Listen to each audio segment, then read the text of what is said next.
बोलिए सत्य सनातन वैदिक धर्म की।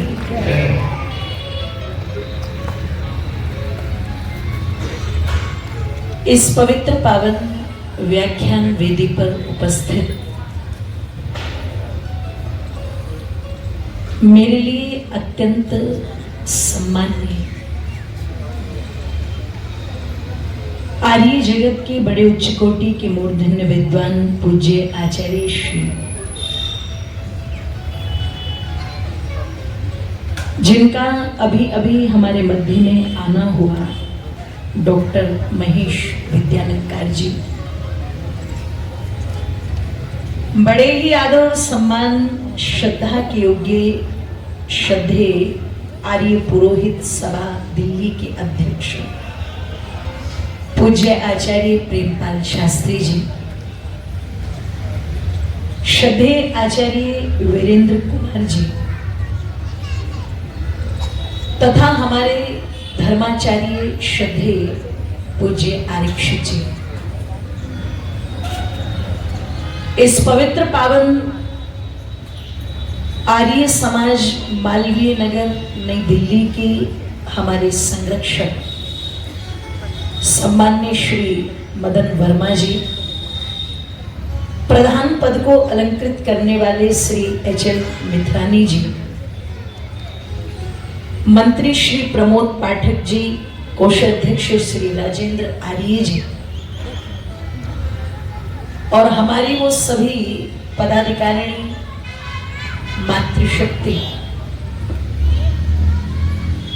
कि आप सबके अथक प्रयास और पुरुषार्थ से निरंतर ये आर्य समाज गति कर रहा है और आज ईश्वर की कृपा से, भगवत कृपा से 75 वर्ष इस संस्था के पूर्ण हो चुके हैं। आज जो ये गौरवमयी अमृत महोत्सव है, इस अमृत महोत्सव की शुभकामनाएं देने के लिए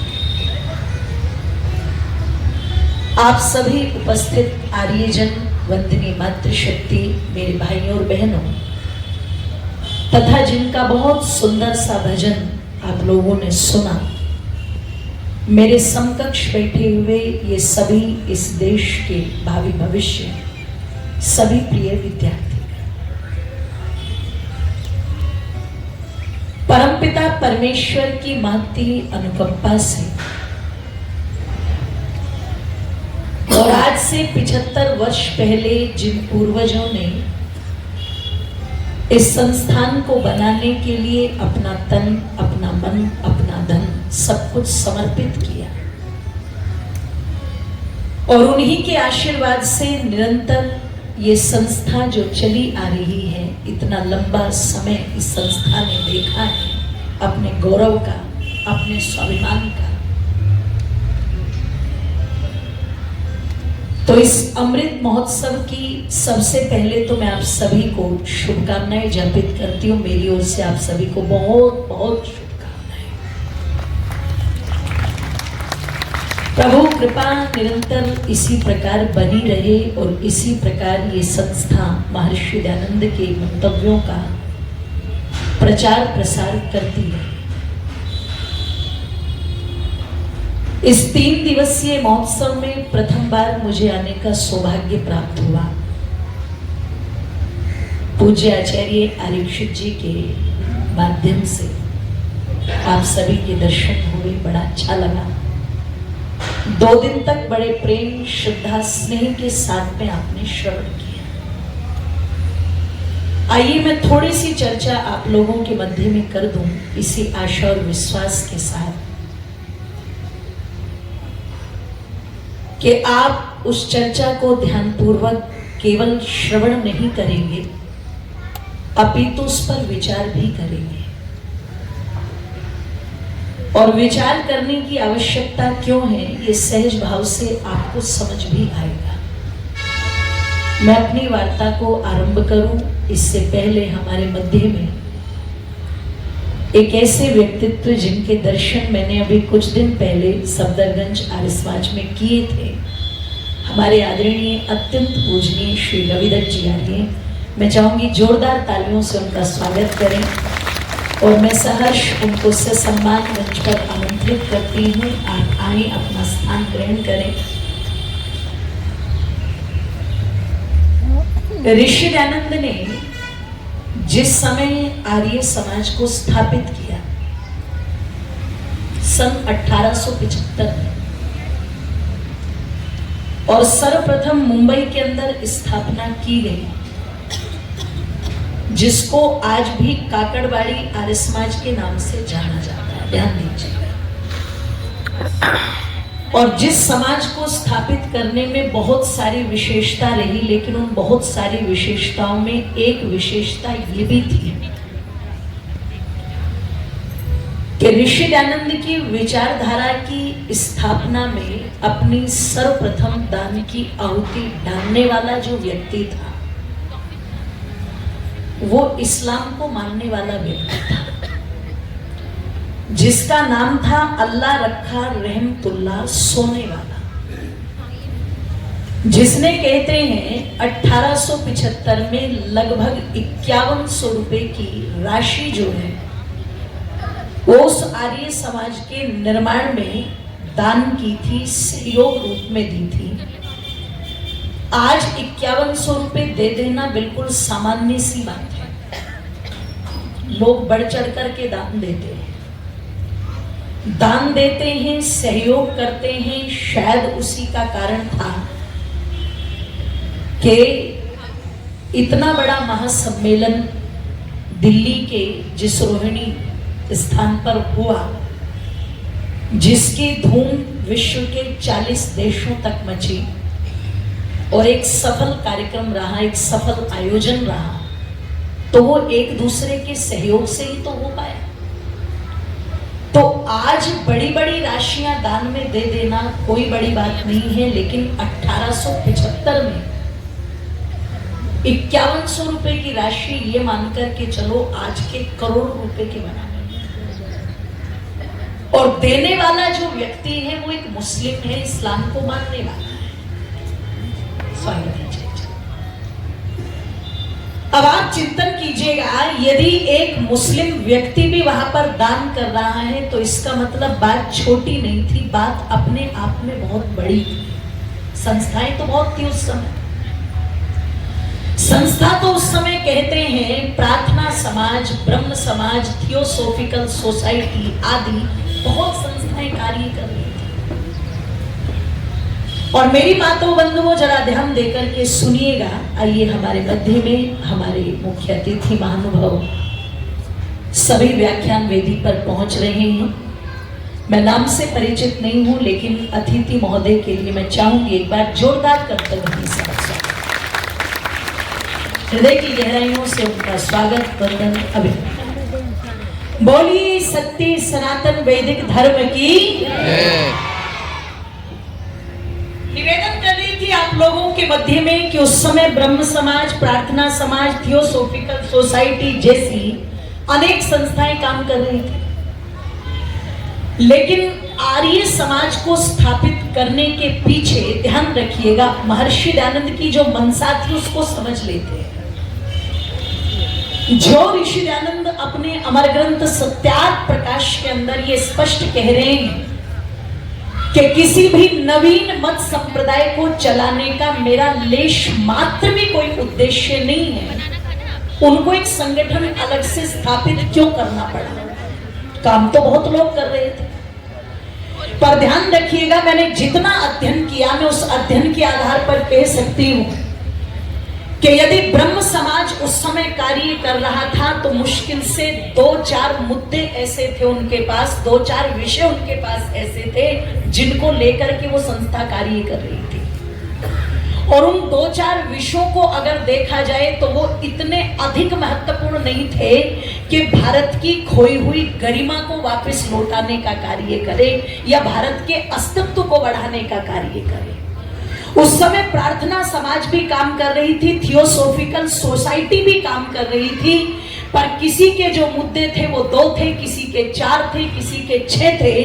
लेकिन महर्षि दयानंद ने जब देखा कि क्या केवल एक विषय को लेकर के और अपनी पूरी ताकत लगा करके उस पर कार्य किया जाए तो क्या इस भारत का कल्याण होगा।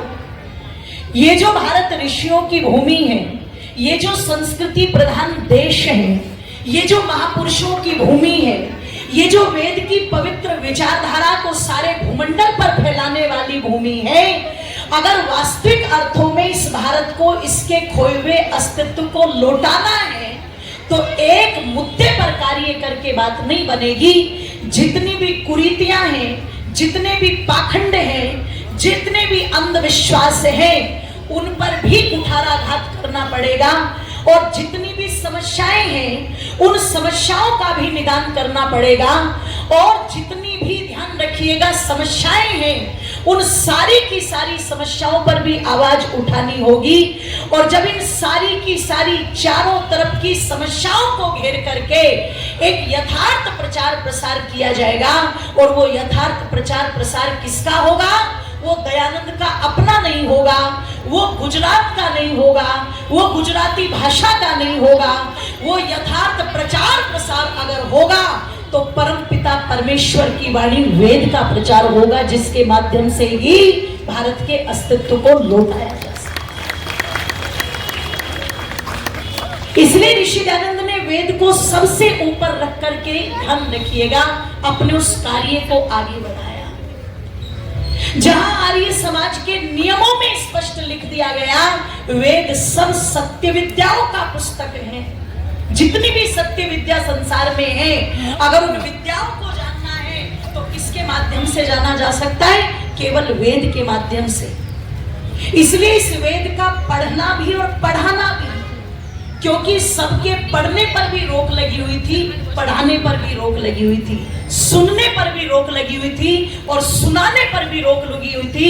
महर्षि दयानंद ने सबसे पहले इसी बेड़ी को काटने का काम किया कि वेद पढ़ा भी जाए सबके द्वारा और पढ़ाया भी जाए सबके द्वारा, वेद सुना भी जाए सबके द्वारा और वेद सुनाया भी जाए सबके द्वारा। इसलिए जितने भी गुरुकुल आर्य समाज के अस्तित्व के माध्यम से खुले, उनसे पहले जो संस्थाएं पठन पाठन का कार्य करती थी, वहां जाति पूछी जाती थी, गोत्र पूछा जाता था, कुल पूछा जाता था।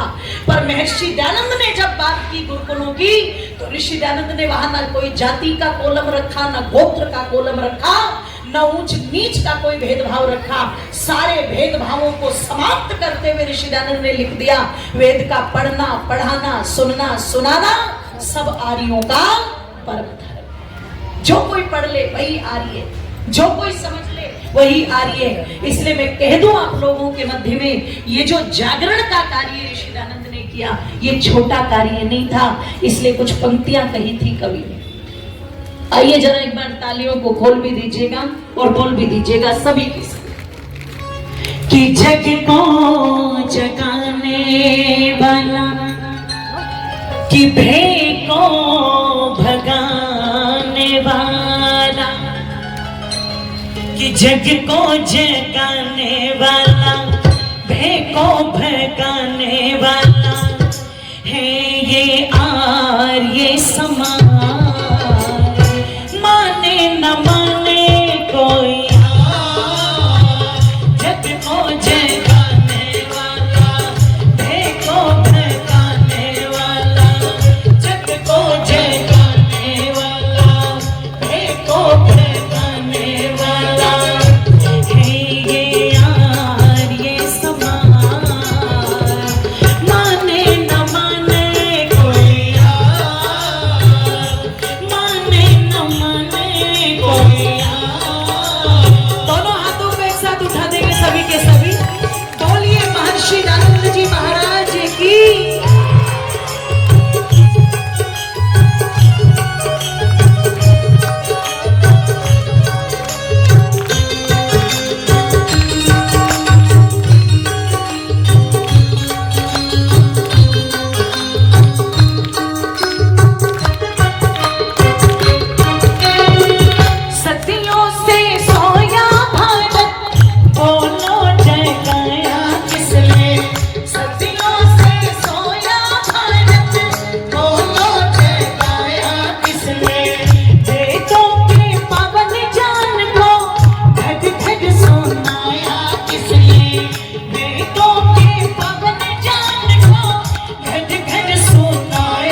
वैदिक धर्म की जय हो। सनातन वैदिक धर्म की जय। बोलिए युग प्रवर्तक महर्षि दयानंद जी महाराज की जय।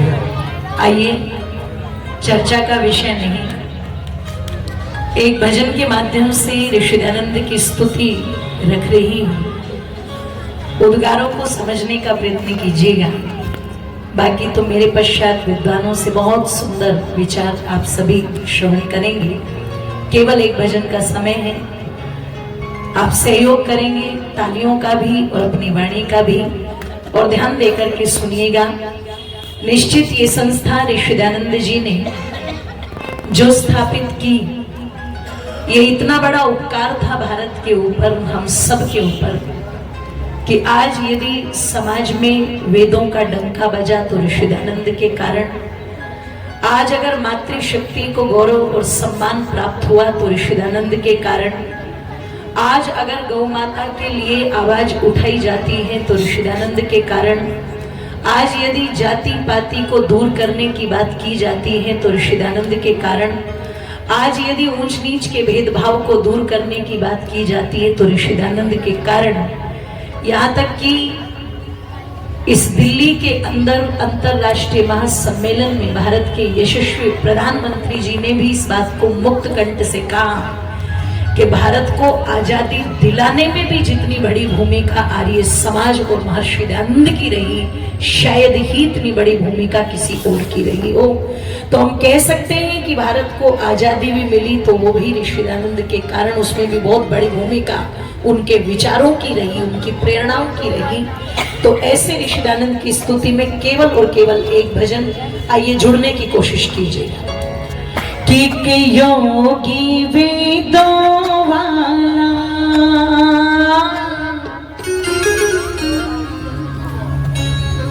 किक वे योगी वेदों वाला,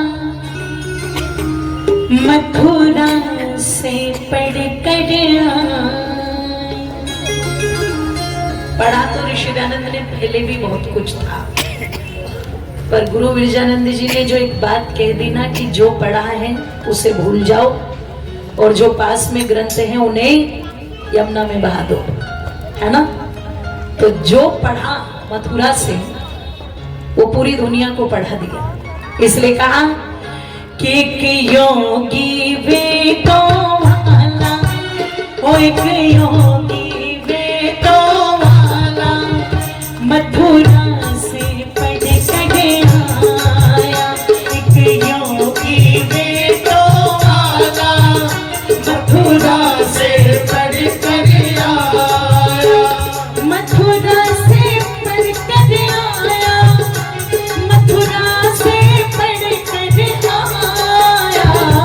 जिसने सारी दुनिया को, जिसने सारी दुनिया को वेदों का पाठ पढ़ाया।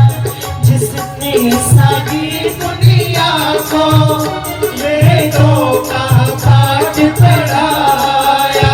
एक योगी वेदों वाला, एक योगी वेदों वाला, मथुरा से पढ़ कर आया। मथुरा से पढ़ कर आया। दोनों हाथों को एक साथ ऊपर उठा करके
बिन बुझने दे